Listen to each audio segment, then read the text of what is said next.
हम लोग मंत्री बनते हैं बिहार के विकास के लिए। अगर वो कृषि विभाग में तो किसानों के हित में काम करना चाहिए। इस भागने से थोड़ी होता है कि हम मंत्री हैं और इस्तीफा दे दिए। अगर राजद में हैं तो बिना आदरणीय लालू प्रसाद यादव जी से, आदरणीय तेजस्वी यादव से पूछ के कोई भी विधायक राजद का आंदोलन नहीं कर सकता है। उनको बिल्कुल मंत्री पद से इस्तीफा नहीं देना चाहिए था। उनको काम करना चाहिए था किसानों के हित में, किसान को भला करना चाहिए था। विशेष राज्य का दर्जा जो आदरणीय मुख्यमंत्री मांगते रहे वो आपने किया।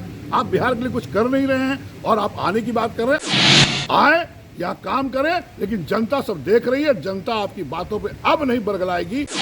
हमारे साथ इस वक्त मौजूद हैं कांग्रेस के वरिष्ठ नेता और कांग्रेस विधानमंडल दल के नेता अजीत शर्मा। सीधे इनसे बात करते हैं। सर, बिहार में महागठबंधन की सरकार है, लेकिन जो कृषि मंत्री थे सुधाकर सिंह ने इस्तीफा दे दिया। जो विपक्षी पार्टी है वो कह रहे हैं महागठबंधन में महाटूट है। नहीं, ऐसा कुछ नहीं है। देखिए, वो क्यों इस्तीफा दिए वो तो वो बताएंगे। उनका बयान मैंने देखा है कि पदाधिकारी करप्ट है।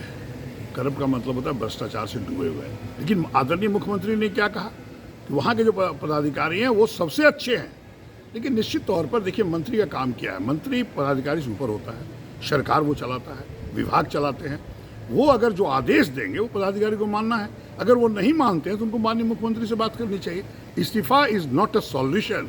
हम लोग मंत्री बनते हैं बिहार के विकास के लिए। अगर वो कृषि विभाग में तो किसानों के हित में काम करना चाहिए।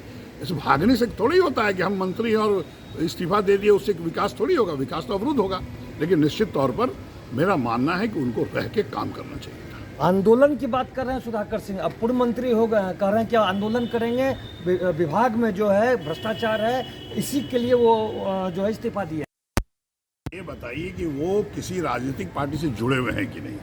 मेरे जहाँ तक जानकारी कि वो राजद से जुड़े हुए हैं। राजद के राष्ट्रीय अध्यक्ष आदरणीय लालू प्रसाद यादव जी हैं।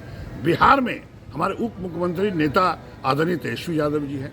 अगर कोई भी आंदोलन करता है पार्टी, तो पार्टी के हेड से तो पूछ के ही करेगा। अकेले आप निर्णय लेते हैं। क्या आप राजद में नहीं हैं? पहले इसको उनको बताना चाहिए। अगर राजद में हैं तो बिना आदरणीय लालू प्रसाद यादव जी से, आदरणीय तेजस्वी यादव से पूछ के कोई भी विधायक राजद का आंदोलन नहीं कर सकता है। आंदोलन होगा तो पार्टी के हित में, पार्टी के साथ होता है। जिस तरह से एक मामला आ रहा है, मामला ये आ रहा है कि दो जो फॉरवर्ड क्लास के मंत्री हैं उन्होंने इस्तीफा दे दिया लगातार महागठबंधन की सरकार बनने के बाद। इसको किस तरह देखते हैं? नहीं, वो जो आदरणीय कार्तिकेय जी जो इस्तीफा दिए उन पर पहले से कोई केस था जो कि वो हाजिर कोर्ट में नहीं हुए थे। वो जमानती वारंट था। तो किसी पर भी वारंट अगर होगा और बेल नहीं है तो निश्चित तौर पर मंत्री से उनको इस्तीफा देना पड़ेगा।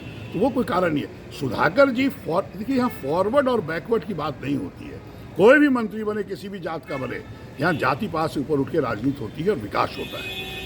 ये फॉरवर्ड की बात करें उचित नहीं है। लेकिन फिर भी आदरणीय सुधाकर जी जहाँ आप कह रहे हैं कि फॉरवर्ड है, तो उससे कोई मतलब नहीं है। उनको बिल्कुल मंत्री पद से इस्तीफा नहीं देना चाहिए था। उनको काम करना चाहिए था किसानों के हित में, किसान को भला करना चाहिए था।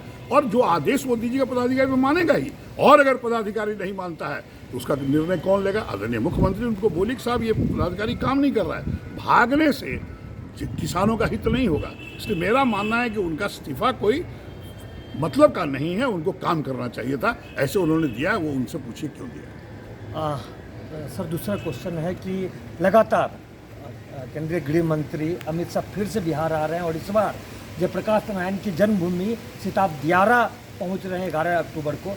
क्या लग रहा है, उन्होंने बिहार में परिवर्तन की बात की? अरे पहले भी आ चुके हैं किशनगंज पूर्णिया में, कोई नई बात नहीं है। और कोई भी लोकतंत्र में कोई भी राजनीतिक पार्टी का कोई भी नेता, कोई भी प्रतिनिधि कहीं भी किसी भी स्टेट में जा सकता है। अगर वो बिहार आए तो आपको खलबली क्यों मची हुई है? मैं तो उनको आमंत्रित करता हूँ वो आए, बार बार आए। लेकिन इसके लिए भी आए कि महंगाई जो चरम सीमा पर है, आपके आदरणीय प्रधानमंत्री ने 2014 में जो 2 करोड़ युवकों को प्रत्येक वर्ष रोजगार देने की बात की, 8 वर्ष बीत गए, 16 करोड़, क्या आपने एक भी नौकरी दी? आपने PSU जो कांग्रेस के टाइम में बना था उसको आप बेचने का काम 2 उद्योगपतियों के हाथ में करें, उसका जवाब जनता को चाहिए। तो आप आ रहे, बड़ी अच्छी बात है। बिहार के लिए क्या आपने विशेष पैकेज दिया? विशेष राज्य का दर्जा जो आदरणीय मुख्यमंत्री मांगते रहे वो आपने किया। आप बिहार के लिए कुछ कर नहीं रहे हैं और आप आने की बात कर रहे हैं। आना तो लोकतंत्र में सबका अधिकार है। आए या काम करें, लेकिन जनता सब देख रही है। जनता आपकी बातों पे अब नहीं बरगलाएगी। जनता समझ चुकी है कि आप झूठ बोलते हैं, आप वादा करके काम नहीं करते जनता के हित में, और 2024 में आपको जनता उखाड़ फेंकेगी। तो इस तरह हमारे साथ कांग्रेस विधानमंडल दल के नेता अजीत शर्मा थे, जिन्होंने साफ तौर पर कहा कि सुधाकर सिंह को विभाग में रहकर काम करना चाहिए था, इस्तीफा नहीं देना चाहिए था। साथ ही साथ उन्होंने जो केंद्रीय गृह मंत्री अमित शाह बिहार फिर दौरे पर आ रहे हैं, उन्होंने कहा कि उनका स्वागत है बिहार में, लेकिन बिहार के लिए उनको सोचना होगा।